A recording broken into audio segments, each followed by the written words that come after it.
Friends, welcome to learning Srinath.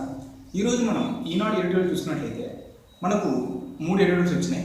ఒకటి అపార అవకాశాలకు అంకురం అని చెప్పేసి, 2 జీవన పోదల పెంపుతో గ్రామీణ అభ్యుదయం అని చెప్పేసి, 3వది కంచె చేను వేస్తే అని చెప్పేసి 3 ఎడిటోరియల్స్ వచ్చిందో. మెయిన్స్ పాయింట్ ఆఫ్ వ్యూలో మనకి 3 ఎడిటోరియల్స్ చాలా ఉపయోగపడతాయి. అయితే ప్రధానంగా మనం ఫస్ట్ ఎడిటోరియల్ ఏం చూద్దామంటే కంచె చేను వేస్తే అని చెప్పేసి ఎడిటోరియల్ చూద్దాం. ఈ ఎడిటోరియల్లో మనకు రచయిత ఏం చెప్తుందంటే, అవినీతి నిరోధానికి వ్యతిరేకంగా ఏర్పాటు చేసినటువంటి సెంట్రల్ బ్యూరో ఆఫ్ ఇన్వెస్టిగేషన్ అదే అవినీతిలోకి కూరుకుపోతుందని చెప్పేసి విమర్శనాత్మకంగా రాసిందనమాట. దీన్ని బట్టి మనం దీన్ని డీటెయిల్గా అనలైజ్ చేద్దాం. దాంట్లో అసలు సిబిఐ ఎప్పుడు పుట్టింది, సిబిఐకి ఉన్నటువంటి అధికారాలు ఏంటి, అది నిర్వర్తించే విధులు ఏంటి అనేది మనం చూద్దాము. అయితే 1962లో అవినీతి నిరోధానికి సంతానం కమిటీని ఏర్పాటు చేయబడింది అనమాట. ఆ కమిటీ సిబిఐని ఏర్పాటు చేయాలని చెప్పేసి ఒక సిఫార్సు ఇస్తే 1963లో మినిస్ట్రీ ఆఫ్ హోమ్ అఫైర్స్ సిబిఐని ఒక ఎగ్జిక్యూటివ్ ఆర్డర్ ద్వారా ఏర్పాటు చేయబడింది అనమాట. అంటే దీన్ని బట్టి మనం చూసుకోవచ్చు, అది పార్లమెంటు చేసిన చట్టం ద్వారా ఏర్పడలేదు, కేవలం ఒక గెజెట్ నోటిఫికేషన్ ద్వారా మాత్రమే ఏర్పడింది. దీన్ని మీరు అర్థం చేసుకోవాలా. అయితే దీనికి పవర్స్ ఎక్కడి నుంచి వస్తాయి అంటే, తన విధులు నిర్వర్తించుకోవడానికి దానికి ఎక్కడి నుంచి పవర్స్ వస్తాయంటే, మనకు 1946లో ఏర్పడే మన చేసిన చట్టం Delhi special police establishment act 1946 ద్వారా తన పవర్స్ పొందుతుందన్నమాట. ఆ పవర్స్ని ఉపయోగించుకునే తన అధికారాలను కొనసాగిస్తుంది. ఈ నేపథ్యంలో మనం చూసుకోవచ్చు, మన భారతదేశంలో మరి భారతదేశం బయట అంటే క్రైమ్స్ వ్యతిరేకంగా మనకు అంటే నేరాలకు వ్యతిరేకంగా ఇది హెల్ప్ చేస్తుంది అనమాట. ఈ నేపథ్యంలో మనం చూసుకోవచ్చు, అసలు ఎందుకు ఈ విధంగా మనకు సిబిఐ అనేది అవినీతిలోకి ఎందుకు పోతుంది, ఏర్పడ్డప్పటి నుంచి ఇది అంతగా అనుకున్నటువంటి ఫలితాన్ని ఎందుకు సాధిస్తారు అని చెప్పేసి మనం అనలైజ్ చేస్తే, ఒకటే గవర్నమెంట్ ఉన్నప్పుడు గవర్నమెంట్కి వ్యతిరేకంగా ఎవరో ఒక చిన్న మాట మాట్లాడినా కానీ వెంబడే గవర్నమెంట్ ఏం చేశారంటే సిబిఐ దాడులు నిర్వహించారనమాట. దాంతో వాళ్ళు ఏం నోరు మెదపకుండా గవర్నమెంట్కి వ్యతిరేకంగా ఏం చర్య చేయమంటే ఏ మాట మాట్లాడి ఉండేవాళ్ళు అనమాట. ఈ విధంగా కొంతమేర అప్పటి నుంచి సిబిఐని కంట్రోల్ చేయడం మొదలుపెట్టారు. ఆ తర్వాత ప్రభుత్వాలు కూడా సిబిఐని ఒక పంజరంలో పెట్టిన చిలుకలాగా ఆ విధంగా తయారు చేసింది తప్ప దానికి స్వతంత్రంగా ఒక ప్రతిపత్తిని ఇవ్వలేనమాట.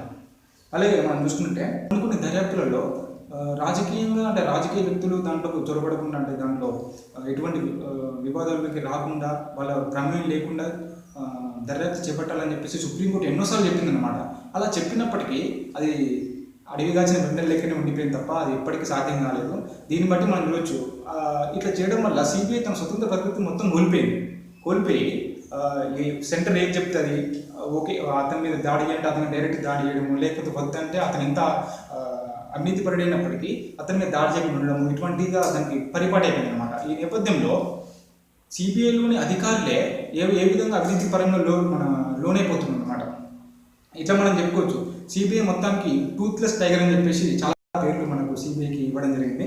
అయితే ఒక కేసు చూడొచ్చు, 10 సంవత్సరాల క్రితం ఏమైందంటే ఒక సంచలన కేసు అనమాట. మామూలు కేసు, ఒక సంచలన కేసు అది. ఆ కేసులో పీజే థామస్ అనే వ్యక్తి సెంట్రల్ విజిలెన్స్ కమిషన్ అధిపతిగా నియమించాలని చెప్పేసి ప్రభుత్వం అనుకున్నప్పుడు ఒక బిల్ ఏర్పడదు అనమాట. ఏమంటున్నానంటే, అతని మీద ఆల్రెడీ చాలా అవినీతి ఆరోపణలు ఉన్నాయి. అలాంటి వ్యక్తిని మీరు అవినీతి నిరోధక శాఖలోకి వ్యతిరేకంగా ఉండే శాఖలోకి మీరు ఆహ్వానిస్తున్నారని చెప్పేసి ఒక బిల్లు రావడంతో అప్పుడు సుప్రీంకోర్టు ఏం చేసింది, అది కరెక్ట్గా చూసిన తర్వాతకి అవును ఇది కరెక్ట్ అని చెప్పేసి అతన్ని సిబిసి పదవిలోకి రానికుండా చేసింది అనమాట. అంటే మనం చూడవచ్చు ఏ విధంగా మన ప్రభుత్వాలు, నేను అనేది ప్రభుత్వం గురించి మాట్లాడుతున్నాను, పార్టీ గురించి మాట్లాడలేదు. ఇక్కడ ప్రభుత్వాలు ఇటువంటి చర్యలు తీసుకొని మన స్వతంత్ర ప్రతిపత్తి అసలు సంస్థలకు కొంతమేర ప్రతిపత్తి ఇవ్వకుండా చేస్తుందని చెప్పి మనం చూడవచ్చు, చూసుకోవచ్చు. మళ్ళీ అలాగే కేంద్ర ప్రభుత్వం తన నివేదికలో గత 3 సంవత్సరాలుగా 36 మందికి మన సిబిఐలోనే అవినీతి అధికారులు తయారవుతారు అని చెప్పేసి అన్నారు. అది రోజు పెరిగిపోతున్న తప్ప ఆ సంఖ్యను తగ్గిపోతుంది అనమాట. ఈ నేపథ్యంలో మనము ఎటువంటి చర్యలు తీసుకుంటే మనము సంస్థని మనం కాపాడుకోగలుగుతామని చెప్పి చూద్దాము. దీంట్లో రీసెంట్గా సిబిఐ ఏం చేసిందంటే తన క్రైమ్ మాన్యువల్ని మార్చిందనమాట. ఏమన్నదంటే, సపోజ్ ఒక యాంటీ కరప్షన్ అంటే ఒక అవినీతి నిరోధక చట్టం ఏదైనా కేసు నమోదైందనుకో, ఆ కేసుని వితిన్ 9 months లోపే అంటే గరిష్టంగా 9 months లోపే ఉండాలా, ఆ లోపల మొత్తం క్లియర్ చేసేయాలని చెప్పింది అనమాట.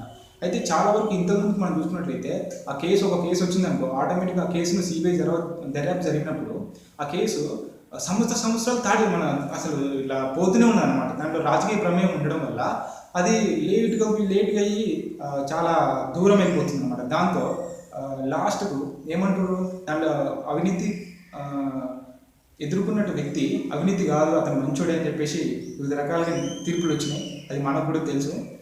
ఈ నేపథ్యంలో మనము కొంతమేర చర్యలు ఏ విధంగా తీసుకోవాలంటే, ఇది క్రైమ్ మాన్యువల్ చేంజ్ చేసింది కదా, ఆ క్రైమ్ మాన్యువల్ని సొంతంగా ఇప్పుడు సిబిఐ అధికారులు ఉన్న వాళ్ళకు కూడా అప్లికబుల్ ఉండేది చేయాలి. ఒకవేళ సిబిఐలో ఒక పర్సన్ అవినీతి చేసిందనుకో, ఆ పర్సన్కి కూడా అంతే టైం లోపల వచ్చేటట్టు చూసుకోవాలి. అయితే టైం పీరియడ్ని మనం కొంతమేర మార్చాలి. మరీ 9 నెలలు అంటే అందరూ మర్చిపోతారు, ఆ పీరియడ్ చాలా పెద్ద పీరియడ్. అట్లా కాకుండా కనిష్టం అంటే మినిమం పీరియడ్ ఎంతంటే 3 months లేదా 100 days ఉండాలి. మ్యాక్సిమం పీరియడ్ 6 months లేదా 200 days ఉండేట్టుగా ప్రభుత్వాలు చర్యలు తీసుకున్నట్టు మనం అంటే ఆ విధంగా మనం చర్యలు తీసుకోవచ్చు. ఇంకొకటి, అమెరికాలో చూసుకున్నట్లయితే ఫెడరల్ బ్యూరో ఆఫ్ ఇన్వెస్టిగేషన్, అట్లాగే సెంట్రల్ ఇన్వెస్టిగేషన్ ఏజెన్సీ అని ఉండి పటిష్టమైన చట్టంతో అవి ఎవరికి లొంగకుండా, అంటే ఆఖరికి ప్రెసిడెంట్ అయినప్పటికీ అక్కడ ఆ చట్టమే అక్కడ ప్రధానం అన్నమాట. అట్లాంటిది మన దగ్గర అట్లా లేదు. కాబట్టి మనకు సిబిఐకి ఎటువంటి చట్టం లేదు. కాబట్టి ఈ నేపథ్యంలో కంపల్సరీ సిబిఐకి ఒక స్వయం ప్రతిపత్తి కలిగిన చట్టం చేసి దానికి ప్రత్యేక నియమ నిబంధనలు ఏర్పరిచి దాంట్లో రాజకీయ జోక్యం ఉండకుండా చర్యలు తీసుకునే విధంగా చర్యలు ఉండాలని చెప్పేసి మనం ఎగ్జామ్ పాయింట్ ఆఫ్ వ్యూ రాసుకుంటే సరిపోతుంది. ఇది దీని గురించి చెప్పిండు. ఇప్పుడు దీనికి క్వశ్చన్ ఏ విధంగా వచ్చే ఛాన్స్ ఉందో మనం చూద్దాం.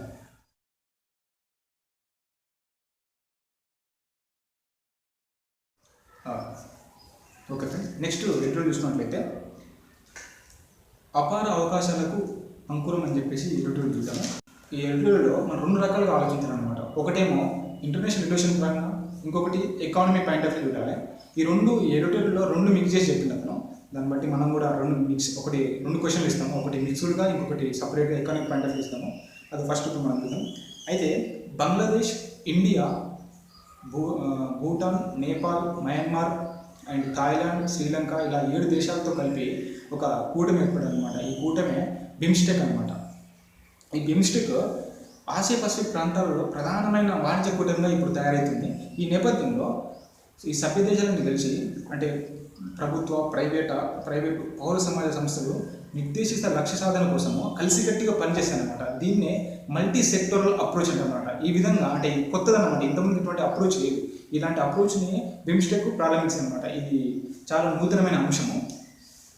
ఈ నేపథ్యంలో బిమ్స్టెక్ 2018లో నేపాల్లో 4వ శిఖరాగ్ర సదస్సు జరిగిందనమాట. ఆ సదస్సులో మన దేశ ప్రధాని ఏం చెప్పిందంటే, ప్రజలకి దగ్గరగా వెళ్ళే విధంగా బిమ్స్టెక్ ఫోరమ్స్ ఏర్పాటు చేయాలని చెప్పేసి ఒక పిలుపునిచ్చింది. ఆ పిలుపు మేరకే ప్రారంభ కార్యక్రమాన్ని స్టార్టప్ కార్యక్రమం కింద దాన్ని స్టార్ట్ చేయడం జరిగింది. అయితే దానివల్ల మనకు చేకూరే ప్రధానమైన లాభాలు ఎందుకు మనం చూద్దాం.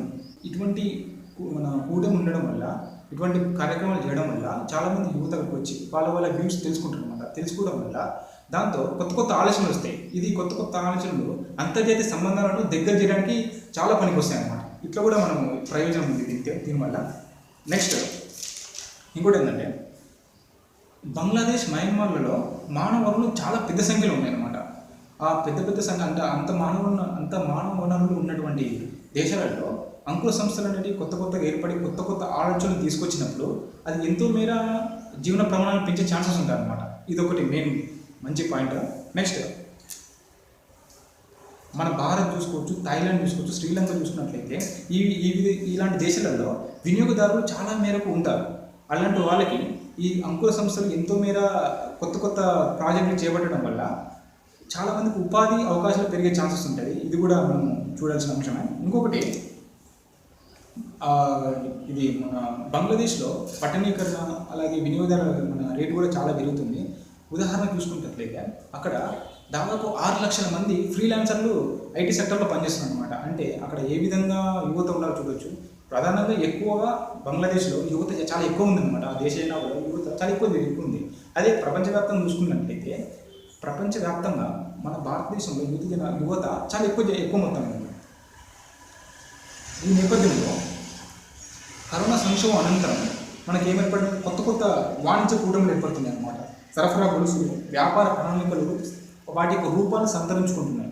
అంటే కొత్త కొత్త రూపాల్లో వెళ్ళిపోతున్నాయి. ఈ నేపథ్యంలో మనం చూడొచ్చు ఏ విధంగా అంటే చైనాలో కొన్ని మల్టీనేషనల్ కంపెనీస్ అక్కడ ఉండకుండా, అంటే అక్కడ విధానాల వల్ల విసుగు చెంది ఈ కరోనా సంక్షోభం వల్ల మన దేశం అంటే భారతదేశానికి బంగ్లాదేశ్ వంటి దేశాలకు రావడానికి ఆసక్తి చూపుతున్నాయి. ఈ నేపథ్యంలో ఇటువంటి కూటములు ఉండడం వల్ల, ఇటువంటి కొత్త కొత్త ఆలోచనలు రావడం వల్ల చాలామందికి ప్రయోజనం కలిగే అవకాశం చూడొచ్చు.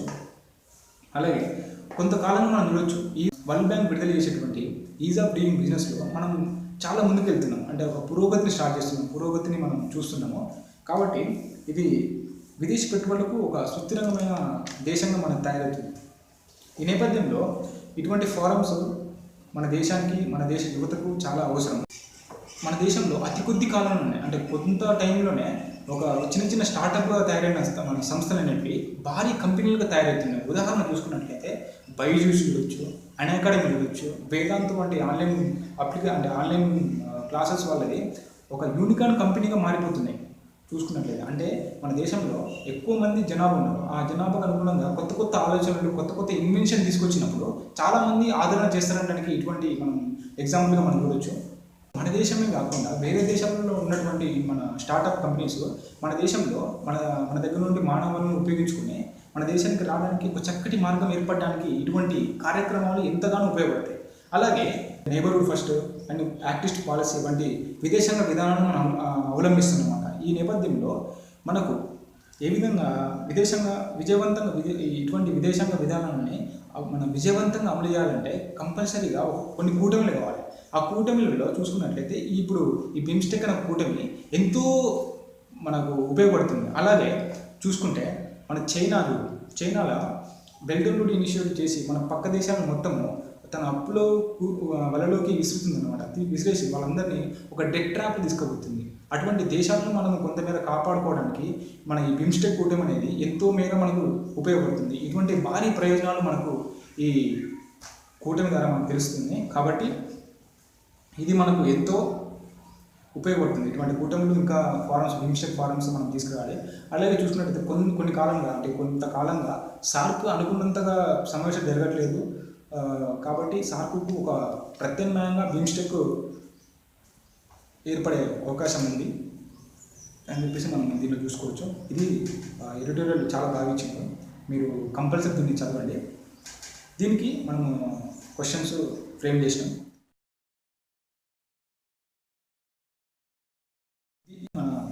జీవనోపాధుల పెంపుదలతో గ్రామీణ అభ్యుదయం అని చెప్పేసి ఎడిటోరియల్ చెప్తున్నాం. ఈ ఎడిటోరియల్లో మహిళల అంటే గ్రామీణాభ్యుదయం ఎప్పుడు సాధ్యమవుతుందంటే మహిళల సాధికారత, మహిళల భాగస్వామ్యం ఉన్నప్పుడే సాధ్యమవుతుందని చెప్పేసి ఎడిటోరియల్ చెప్పడం జరిగింది. మన దేశంలో 2011 జనాభా లెక్కల ప్రకారం 65% గ్రామీణ ఉన్నారు. జీడిపి అనేది 40% గ్రామీణ ప్రాంతం నుంచి మనకు వస్తుందని చెప్పేసి ఎడిటోరియల్లో మనకు రైటర్ చెప్పిండు. అట్లాగే IMF అంచనా ప్రకారం ఏంటంటే శ్రామిక శక్తిలో మహిళల భాగస్వామ్యం పురుషుల భాగస్వామ్యంతో సమానంగా ఉన్నప్పుడు దాదాపు 27% ఎకానమిక్ డెవలప్మెంట్ అనేది ఆ దేశానికి సాధ్యమవుతుంది అని చెప్పేసి IMF తన నివేదిక అంటే తన అంచనాలను పేర్కొన్నది. అయితే నిరుపేదల అభ్యున్నతి కోసము మనకు ప్రభుత్వం కొన్ని ప్రత్యేక పథకాలను తీసుకొచ్చింది. ఆ పథకాలు ఏంటంటే 1999లో స్వర్ణ జయంతి గ్రామ స్వరాజ్ రోజ్గార్ యోజన అని చెప్పేసి పథకం తీసుకొచ్చింది. ఆ పథకం ద్వారా స్థిరమైన ఆదాయాన్ని పెంపొందించడం, అదేవిధంగా పేదరికాన్ని తగ్గించడానికి వివిధమైన చర్యలు తీసుకోవాలని చెప్పి అనుకుంది. బట్ ఏంటంటే అది సక్సెస్ఫుల్ కాలేదు. ఈ సక్సెస్ఫుల్ కాకపోవడంతో 2011లో ప్రొఫెసర్ రాధాకృష్ణన్ కమిటీని ఏర్పాటు చేయడం జరిగిందన్నమాట.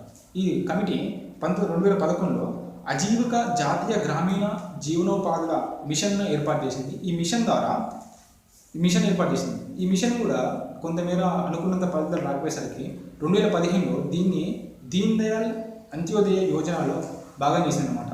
ఈ ప్రోగ్రామ్ ద్వారా మనకి ఏమేమి అనుకున్నదంటే వ్యవసాయేతర రంగాల్లో జీవనోపాధి అవకాశాలు పెంచాలని చెప్పేసి నిర్ణయం తీసుకుంది. దానికి గాను గ్రామీణ ప్రాంతాలలో మౌలిక వసతుల కల్పన చేపట్టాలి. అలాగే ప్రతి గ్రామీణ పేద కుటుంబం నుండి మహిళను సెల్ఫ్ హెల్ప్ గ్రూప్స్ ఒక స్వయం సహాయక బృందాలలో తీసుకోవాలి. అలా భాగం చేసి వారికి జీవనోపాధిని కల్పించాలని చెప్పేసి ఇది ఒక నిర్ణయం తీసుకుంది. అట్లా తీసుకుని వాళ్ళకు ఏమేమి చేయాలంటే వాళ్ళు ఉన్న నైపుణ్యాలను వెలికి తీయాలి. ఆ నైపుణ్యాలకు అనుగుణంగా వాళ్ళకు శిక్షణ ఇవ్వాలి. ఒకవేళ వారికి నైపుణ్యం లేనట్లయితే వాళ్ళకి మంచి నైపుణ్యాలను చేపట్టే విధంగా సంస్థలను ఏర్పాటు చేయాలి. అలాగే అదేవిధంగా వాళ్ళకి అవసరమైన సమాచారాన్ని అలాగే ఆర్థిక సహాయం సమకూర్చాలని చెప్పేసి దీన్ దయాళ్ అంత్యోదయ యోజనలో ఈ మిషన్లో లక్ష్యాలు పెట్టుకున్నారు. అయితే ఇది కొంతమేర సక్సెస్ సాధించింది, ఇప్పుడు కూడా నడుస్తుంది ఇది. అలాగే వ్యవసాయ రంగంలో మహిళా కిసాన్ సశక్తి పరియోజన అని చెప్పేసి పథకం తీసుకొచ్చారు. దీంతో మహిళలు భాగస్వామ్యం పెరిగేలా వ్యవసాయంలో అలాగే వారికి పెట్టుబడులు కల్పన జరగడానికి ప్రభుత్వం ఎన్నో చర్యలు తీసుకుంది. దాంట్లో భాగంగా వ్యవసాయ రంగంలో యాంత్రీకరణకు వాళ్ళకు చోటు చేయడానికి యంత్రాలు కొనివ్వడం లాంటిది, అలాగే వివిధ పంటలపై అవగాహన కల్పన చేసి వారికి ఆహారం పోషక భద్రతకు వాళ్ళని సంసిద్ధం చేయడం జరిగింది. అలాగే వ్యవసాయేతర రంగంలో చూసినట్లయితే అజీవక గ్రామీణ ఎక్స్ప్రెస్ యోజన అనే ఒక కార్యక్రమం ద్వారా సురక్షితమైన రవాణా సేవలను అందుబాటులో తీసుకొచ్చింది అన్నమాట ఈ పథకం ద్వారా. అలాగే గ్రామీణ ప్రాంతాల్లో అంకుర సంస్థల ప్రోత్సాహానికి అంకుర గ్రామ వ్యాపార వ్యవస్థాపన కార్యక్రమం అని చెప్పేసి 2016లో తీసుకొచ్చారు. ఈ కార్యక్రమం చాలా సక్సెస్ అయింది. ఏ విధంగా సక్సెస్ అయిందంటే గ్రామీణ ప్రాంతాల్లో మహిళలు కుటీర పరిశ్రమ ఏర్పాటు చేసుకోవడానికి ఇది ఎంతో ఉపయోగపడేది అనమాట. ఉదాహరణ చూసుకున్నట్లయితే ఈ కార్యక్రమం కింద దాదాపు 1,00,000 పైగా వ్యాపార సంస్థలు ఏర్పడాయి అనమాట. ఈ సంస్థలు మాస్కులు, శానిటైజర్స్, విద్యార్థుల దుస్తులు దాదాపు వంటి తయారు చేయడం జరిగిందన్నమాట. దీని ద్వారా దాదాపు 2,00,000 మంది ఉపాధి కల్పించిందన్నమాట ఇది. అయితే ఇంతేకాకుండా దీనికి కొంతమేర చర్యలు తీసుకోవాలంటే ఇది సరిపోదు, ఇంకా కొంత చర్యలు తీసుకోవాలని చెప్పేసి మనకు ఎడిటోరియల్ చెప్పిండు. ఎడిటోరియల్ ఏం చెప్తుందంటే గ్రామీణ మహిళలు పురోగతి సాధించారు. ఆ పురోగతి అనేది అభివృద్ధి వైపు వెళ్ళే విధంగా ప్రభుత్వం వివిధ చర్యలు తీసుకోవాలి అని చెప్పిండు. దాంట్లో భాగంగా వాళ్ళకి ఆర్థిక సామాజిక సాధికారత కల్పించాలి. వారు ఇంటర్నెట్ సౌకర్యాలు వంటివి ఉపయోగించుకోవాలంటే వాళ్ళకి అక్షరాస్యత వాళ్ళు పెంపొందించాలి. అలాగే వాళ్ళకు కొంతమేర సబ్సిడీకి యంత్రాలను అందించడము, సెల్ఫ్ హెల్ప్ గ్రూప్స్ని ప్రోత్సహించాల ప్రభుత్వ చర్యలు ఉండాలని చెప్పిండు.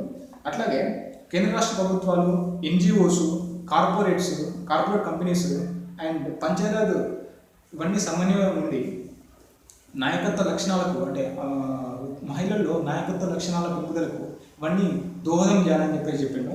అట్లాగే మహిళలు స్థాపించిన సంస్థలు కొంతమేర నిలదొక్కుకోవడానికి సక్సెస్ అయ్యేంత వరకు వారికి కొంతమేర సహాయం కల్పించాలని చెప్పేసి రైటర్ చెప్పిండు. దీన్ని బట్టి మహిళల అభివృద్ధి ఉంటేనే దేశం అభివృద్ధి జరుగుతుంది అని చెప్పింది. ఇది మనకు ఈనాడు జరిగినటువంటి ఇష్యూస్. 3 ఎడిటోరియల్ చాలా బాగున్నాయి, దాన్ని మీరు ఒకసారి రీడ్ చేయండి. దీనికి క్వశ్చన్ ఏమేమి వస్తుందో చూద్దాం.